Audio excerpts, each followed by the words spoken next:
नमस्कार, आदाब, सत श्री अकाल, जय भीम, जोहार। मेरा नाम है नवीन कुमार और जिस घड़ी का था इंतजार वो देश ने देख लिया, सुन लिया।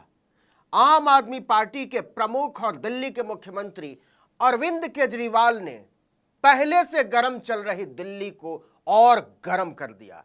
राजनीति अब देश की उबल रही है और उनके निशाने पर थे सीधे प्रधानमंत्री नरेंद्र मोदी। और यह नैरेटिव अब बहुत आगे बढ़ चुका है कि प्रधानमंत्री नरेंद्र मोदी तानाशाह हैं। वो विपक्ष के नेताओं को जेल में डालने की राजनीति कर रहे हैं क्योंकि उनसे लड़ नहीं सकते। अरविंद केजरीवाल के भाषण का पूरा फोकस जो था वो ये साबित करने पर था कि दिल्ली में केंद्र की सरकार नहीं बन रही है नरेंद्र मोदी के नेतृत्व में। उन्होंने साफ साफ कहा कि कहीं भी सीटें बढ़ नहीं रही हैं भारतीय जनता पार्टी की। राज्यों का नाम गिनाकर उन्होंने कहा कि हर जगह सीट, कर्नाटक से लेकर बंगाल और बिहार और दिल्ली तक नरेंद्र मोदी के नेतृत्व का धुआं हो चुका है। कहीं सीट नहीं बढ़ रही है तो कोई चांस नहीं है कि इस बार नरेंद्र मोदी की सरकार फिर से बने।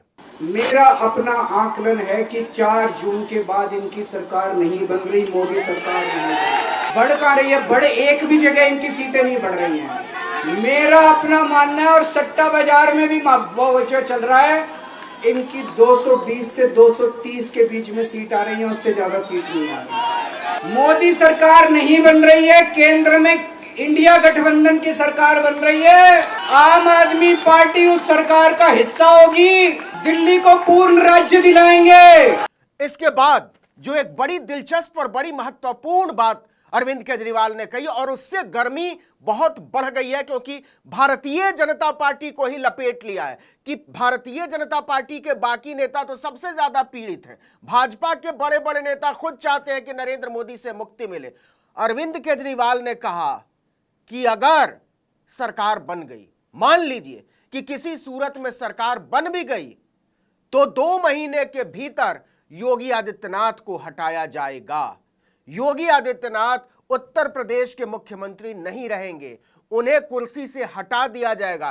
क्यों? क्योंकि किसी भी तरीके से उन्हें पसंद नहीं करते नरेंद्र मोदी। सुनिएगा। अगर ये चुनाव जीत गए, मेरे से लिखवा लो, 2 महीने के अंदर उत्तर प्रदेश का मुख्यमंत्री बदल देंगे। योगी आदित्यनाथ की राजनीति खत्म करेंगे, उनको भी निपटा देंगे। यही तानाशाही है दोस्तों। अब योगी आदित्यनाथ को क्यों हटाया जाएगा इसको भी जरा समझ लीजिए। अरविंद केजरीवाल ने इसको समझाने की कोशिश की और यह नैरेटिव लंबे समय से चल रहा है कि चुनाव के बाद योगी आदित्यनाथ को हटा दिया जाएगा। अरविंद केजरीवाल का यह कहना है कि योगी आदित्यनाथ को इसलिए हटाया जाएगा कि उनके बाद जो है वो अमित शाह को प्रधानमंत्री बनाना है। तो नरेंद्र मोदी अपने लिए वोट नहीं मांग रहे हैं, वो वोट मांग रहे हैं अमित शाह के लिए, क्योंकि अमित शाह को वो सबसे ज्यादा पसंद करते हैं और वो नहीं चाहते हैं कि भारतीय जनता पार्टी में कोई और नेता इस कद का खड़ा हो जो अमित शाह को चुनौती दे सके। तो उन्होंने साफ कहा कि प्रधानमंत्री नरेंद्र मोदी अमित शाह के लिए वोट मांग रहे हैं और उन्होंने पूछा कि अमित शाह को प्रधानमंत्री को वोट मांग रहे हैं तो जरा बताओ कि मोदी की गारंटी जो नारा लगा रहे हो वो कौन पूरा करेगा। मैं लोगों को, देश के लोगों को आगाह करना चाहता हूं, मोदी जी अपने लिए वोट नहीं मांग रहे। मोदी जी अमित शाह को प्रधानमंत्री बनाने के लिए वोट मांग रहे हैं। मैं पूछना चाहता हूं मोदी जी से और अमित शाह जी से, ये मोदी की गारंटी पूरी कौन करेगा? इसके बाद अरविंद केजरीवाल इंडिया गठबंधन पर आ गए। नेतृत्व का सवाल उन्होंने कहा कि बार बार सवाल पूछा जाता है और मोदी मीडिया भी बार बार पूछता है कि आपका नेतृत्व कौन करेगा, प्रधानमंत्री का चेहरा कौन होगा।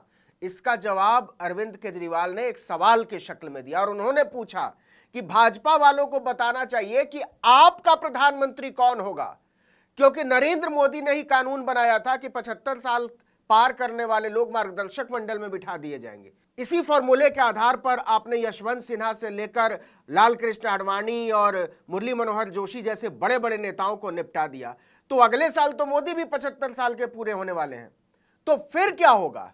तो निश्चित तौर पर यह जवाब भाजपा को देना चाहिए कि आपकी तरफ से प्रधानमंत्री कौन होगा। ये लोग इंडिया गठबंधन से पूछते हैं आपका प्रधानमंत्री कौन होगा, मैं बीजेपी से पूछता हूं आपका प्रधानमंत्री कौन होगा। मोदी जी होंगे? नहीं, मोदी जी अगले साल 17 सितंबर को 75 साल के हो रहे हैं। बीजेपी के अंदर मोदी जी ने 2014 में मोदी जी ने खुद ने रूल बनाया था कि बीजेपी के अंदर जो भी 75 साल का होगा उसको रिटायर कर दिया जाएगा। सबसे पहले आडवाणी जी को रिटायर किया गया, उसके बाद मुरली मनोहर जोशी जी को रिटायर किया गया, फिर सुमित्रा महाजन को रिटायर किया गया, फिर यशवंत सिन्हा को रिटायर किया गया। अब मोदी जी अगले साल 17 सितंबर को रिटायर होने वाले हैं। तो मैं बीजेपी से पूछना चाहता हूं आपका प्रधानमंत्री का दावेदार कौन है? अब आइए एक बहुत बड़े सवाल पर, तानाशाह, जिसकी बात शुरू में मैंने की थी कि अरविंद केजरीवाल ने उसको साबित करने की बहुत पुरजोर कोशिश की कि तानाशाह इस देश की गद्दी पर बैठा हुआ। और इसके पहले बोलने आए भगवंत मान ने भी लगातार ये कहा कि तानाशाह को उखाड़ फेंको। अरविंद केजरीवाल ने भी कहा कि पहले भी ऐसे कई मौके आए देश के सामने, देश बहुत पुराना है, हजारों साल का इतिहास है भारत का, तो पहले भी ऐसे कई मौके आए जब लगा कि तानाशाह कब्जा करके बैठ गया है, वो देश के लोकतंत्र को खत्म करना चाहता है, देश की जनता को रौंद रहा है, विपक्ष को खत्म करना चाहता है। लेकिन देश की जनता ने आगे बढ़कर लड़ाई को अपने हाथ में लिया और तानाशाह को उखाड़ फेंका।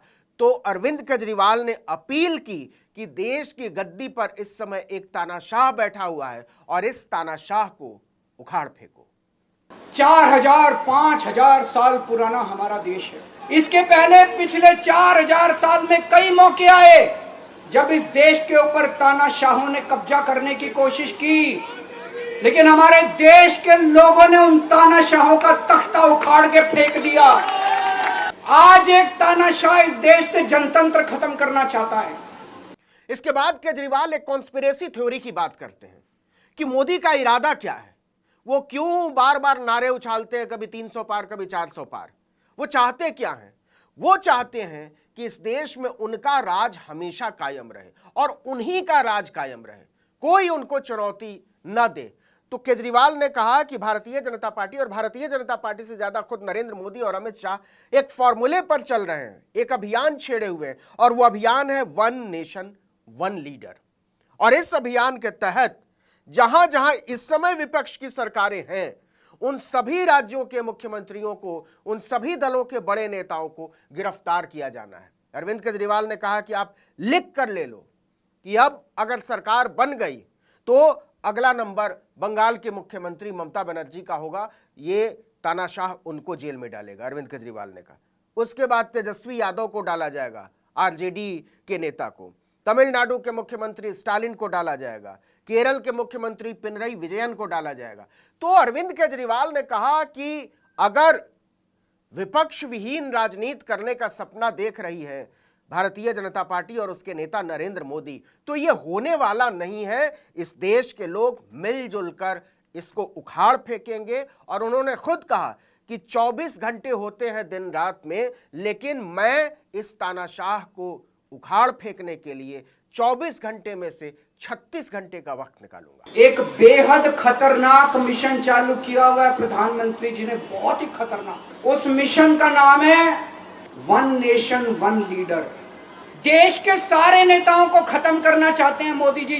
जितने विपक्ष के नेता हैं उनको जेल भेजेंगे और जितने बीजेपी के नेता हैं उनको सबको निपटा देंगे। अगर ये चुनाव जीत गए, मेरे से लिखवा लो एफिडेविट के ऊपर, थोड़े दिन के बाद ममता दीदी जेल में होंगी, तेजस्वी यादव जेल में होगा, स्टालिन साहब जेल के अंदर होंगे, पिनरई विजयन जेल के अंदर होंगे, उद्धव ठाकरे जेल के अंदर होंगे, जितने विपक्ष के नेता ये सारे जेल के अंदर होंगे।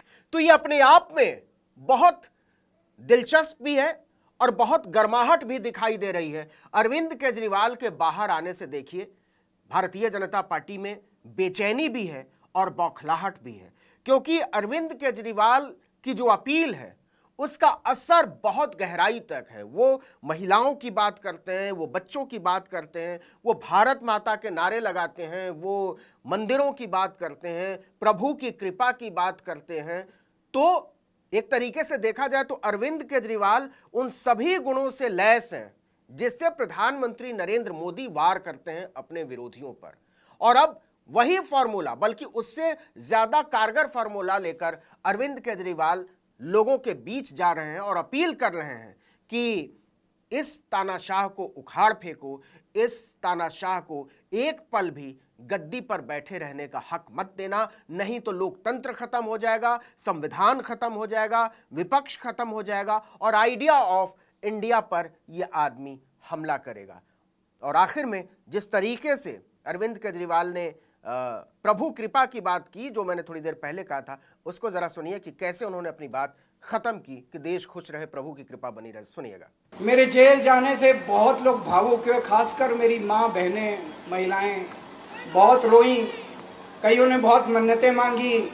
मैं सबका बहुत बहुत शुक्रिया अदा करना चाहता हूँ जिन लोगों ने अपनी दुआएं, करोड़ों लोगों ने अपनी दुआएं भेजी हैं। पूरी दुनिया भर से करोड़ों लोगों ने दुआएं भेजी। उन्हीं के आशीर्वाद का कमाल है कि आज मैं आप लोगों के बीच में हूँ। आप लोग सब लोग सुखी रहें, देश खूब तरक्की करे, फले फूले, आप सब लोग खूब खुश रहें, ऐसी मेरी प्रभु से इच्छा है। इस वीडियो में इतना ही, लेकिन अगर आपने आर्टिकल 19 इंडिया को अब तक सब्सक्राइब नहीं किया तो फौरन कर लीजिए, बेल आइकॉन दबाइए, घंटी जैसी आकृति, लाइक कीजिए और कमेंट करके बताइए हमारा वीडियो आपको कैसा लगा। हमारा ट्विटर हैंडल है article19_India और मेरा ट्विटर हैंडल नवीन जर्नलिस्ट। नमस्कार।